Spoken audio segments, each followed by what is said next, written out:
Assalamu alaikum wa rahmatullahi wa barakatuh, mes chers frères et sœurs. La caractéristique que nous allons voir aujourd'hui est relativement facile, et pourtant, elle est rarement appliquée.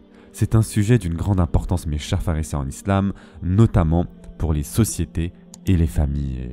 Et ce sujet en arabe est appelé Islahu Zatil Bayn. Ça signifie aider à réparer les liens brisés entre des personnes qui ne sont plus en bons termes, que ce soit en amitié ou en relation familiale. En d'autres termes, c'est un khoulouk, un trait moral très noble. C'est une qualité très importante, mes chers frères et sœurs. Dans nos relations, au sein de nos familles, dans nos cercles d'amis, il y a toujours certains problèmes qui surviennent entre deux personnes. Des disputes éclatent, des conflits familiaux se produisent, n'est-ce pas? Des tensions apparaissent entre cousins, entre frères et sœurs, entre membres d'une famille, entre amis. Et la charia nous encourage, nous qui sommes témoins de ces conflits, à ne pas rester passifs. La charia veut que nous soyons activement impliqués dans la tentative de réconciliation. Ainsi, il ne faut pas rester et dire « Oh, mon cousin ne parle plus à mon cousin, mon oncle et mon neveu ne se parlent plus, mes deux frères et sœurs sont en conflit, que puis-je faire ?» Non, mes chers frères et sœurs en islam, la charia nous encourage à agir. Faire cela fait partie des ahlaq, c'est-à-dire des bonnes qualités morales du croyant. Nous devons nous impliquer dans les relations familiales et amicales pour essayer de réparer les amitiés brisées et les liens rompus. Chacun d'entre nous a de la famille, des amis qui peuvent traverser des conflits conjugaux, mari et femme qui se disputent, des tensions entre des amis proches, etc. Il ne faut pas rester en retrait. Et donc, il faut voir si on peut les aider à les réconcilier. Allah Azza wa Jal loue cette attitude. Et le prophète sallallahu alayhi wa sallam a également fait l'éloge de Islah Zatil Bayn. D'ailleurs, en arabe, Islah Zatil Bayn signifie Bayn désigne la séparation, la distance entre deux personnes. Zat fait référence aux liens qui les unissent. Et Islah signifie réparer. Ainsi, Islah Zatil Bayn signifie réparer les liens entre les personnes. Et ceci est un commandement direct d'Allah Azza wa Jal dans le Coran. Et en effet, Allah subhanahu wa ta'ala dit « Et si deux groupes de croyants se combattent, réconciliez-les. » Surat al-Hujurat, verset 9. Cela s'applique aux nations, aux tribus, aux familles en conflit, aux proches, aux amis, aux époux. Si deux groupes de personnes ont un problème, ne restez pas inactifs. Allah Azza wa Jal dit « Fa'aslihu baynahuma » Réconciliez-les. Intervenez pour les réunir. Apportez la réconciliation entre eux. Et une autre chose importante, mes chers frères et sœurs en islam, il ne faut jamais jurer au nom d'Allah Azza wa Jal pour justifier un mal. Allah nous met en garde dans le Coran contre l'utilisation de son nom dans des serments pour refuser de faire le bien. Et en effet, Allah Azza wa Jal dit « Et ne faites pas d'Allah un obstacle par vos serments à ce que vous faisiez le bien, soyez pieux et réconciliez les gens. » Surat al-Baqarah, verset 224. Il arrive parfois que certains, dans leur moment de colère, disent « Wallahi, je ne vais plus le parler. Wallahi, je ne vais plus faire de bien à cette personne. Wallahi, je ne l'aiderai plus. » Allah Azza wa Jal nous dit de ne pas utiliser son nom dans ces situations. Ne faites pas donc de serment pour justifier un mal ou pour refuser de réconcilier deux personnes.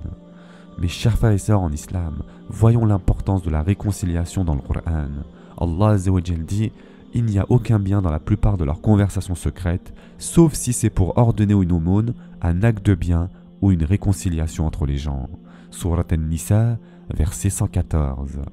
Cela signifie que les réunions secrètes sont généralement mauvaises, sauf dans trois cas. Premièrement, c'est lorsqu'il s'agit de faire un acte de bien.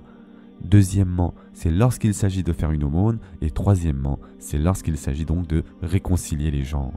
Par exemple, si deux cousins ne se parlent plus après un différend sur un héritage, la famille devrait organiser une réunion secrète dans le but de les réconcilier.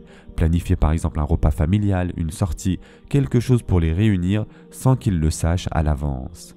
Allah Azza wa Jal nous encourage à avoir ces réunions secrètes si elles visent à réparer bien sûr des liens brisés. Mes chers frères et sœurs en islam, vous voulez une action meilleure que la prière et le jeûne? Le prophète sallallahu alayhi wa sallam a dit dans un hadith rapporté par Abu Daoud « Voulez-vous que je vous dise une action meilleure que la prière, le jeûne et l'aumône ?» Les compagnons radiallahu anhum ont répondu « Naam ya Rasulallah » Et le prophète sallallahu alayhi wa sallam a dit « Réconcilier les gens ». Subhanallah, c'est un acte rarement mentionné car nous avons appris à être individualistes malheureusement à ne pas nous mêler des affaires des autres, mais la charia nous enseigne le contraire. Si nous aimons réellement nos proches, si nous nous soucions d'eux réellement, nous devons agir pour les réunir. Il y a un autre exemple de Hassan ibn Ali radiallahu anhu. Un jour, lors d'un khutbah, le prophète sallallahu alayhi wa sallam s'interrompit car son petit-fils, Hassan radiallahu anhu, était tombé et pleurait. Il descendit, prit l'enfant dans ses bras puis déclara « Mon petit-fils sera un leader un jour, car il réunira deux grands groupes de musulmans. » Et effectivement, Hassan radiallahu anhu renonça à son califat pour éviter un conflit entre musulmans. Et il a ramené donc la paix à l'époque de Muawiyah radiallahu anhu. Pourquoi fut-il un véritable leader? Parce qu'il choisit la paix plutôt que le pouvoir. Le prophète sallallahu alayhi wa sallam l'a honoré pour cela.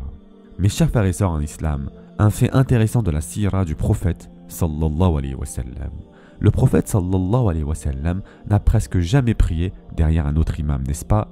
Mais il y a eu deux exceptions. Abu Bakr as-Siddiq radiallahu anhu et deuxièmement Abdurrahman ibn Auf radiallahu anhu. Pourquoi cela est-il arrivé avec Abu Bakr radiallahu anhu? Souvenez-vous, c'était lors d'un conflit entre les tribus de Quba. Le prophète sallallahu alayhi wa sallam s'est déplacé pour faire justement Islah Zatil Bayn, réconcilier ses tribus, au point qu'il arriva en retard à la prière. Quand il arriva, Abu Bakr radiallahu anhu était déjà en train de diriger la prière. Cela montre l'importance que le prophète sallallahu alayhi wa sallam accordait à la réconciliation. Il a mis cela même en avant de la prière en congrégation.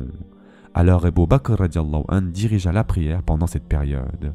Autrement, dans la mosquée du prophète sallallahu alayhi wa sallam, personne n'oserait se lever pour diriger la prière alors que le prophète sallallahu alayhi wa sallam est en ville.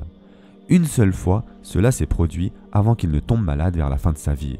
C'était lorsque les deux tribus de Quba ont eu un différend qui a dégénéré en affrontement physique. Ils ont sorti leurs épées, jeté des pierres et il y eut effusion de sang entre eux.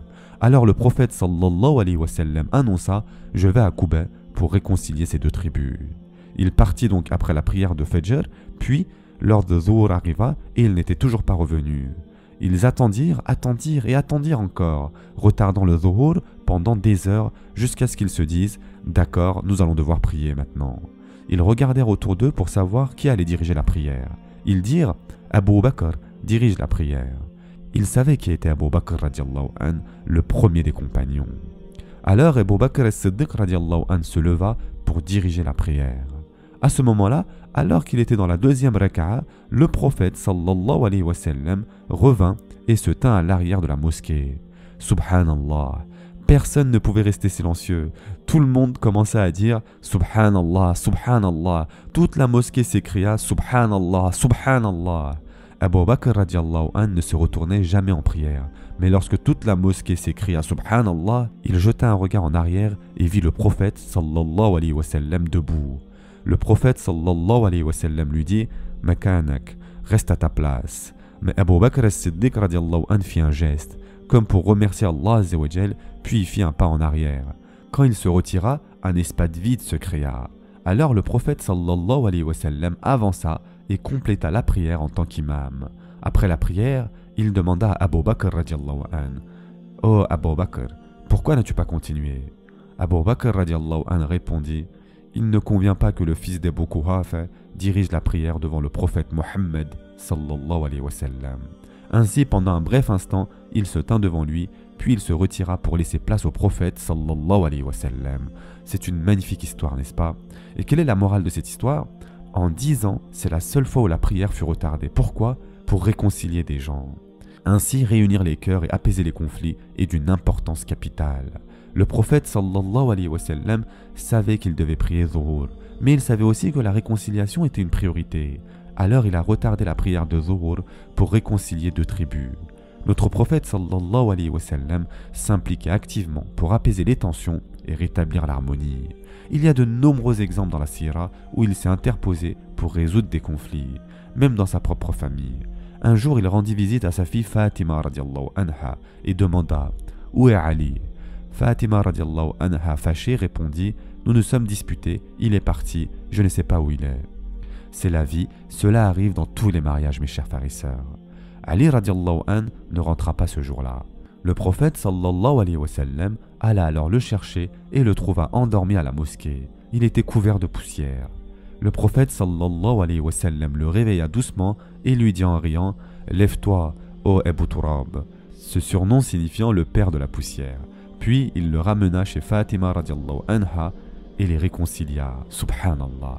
Il n'a pas aggravé la situation en disant « Comment as-tu osé faire cela, ma fille ?» Non, il a ramené l'harmonie dans le couple. En tant que témoin de conflit, nous ne devons pas donc rester neutres. Notre sharia nous ordonne d'intervenir. Un autre incident illustre cela, l'histoire de Barira et de Mourith. C'est une histoire à la fois triste et touchante.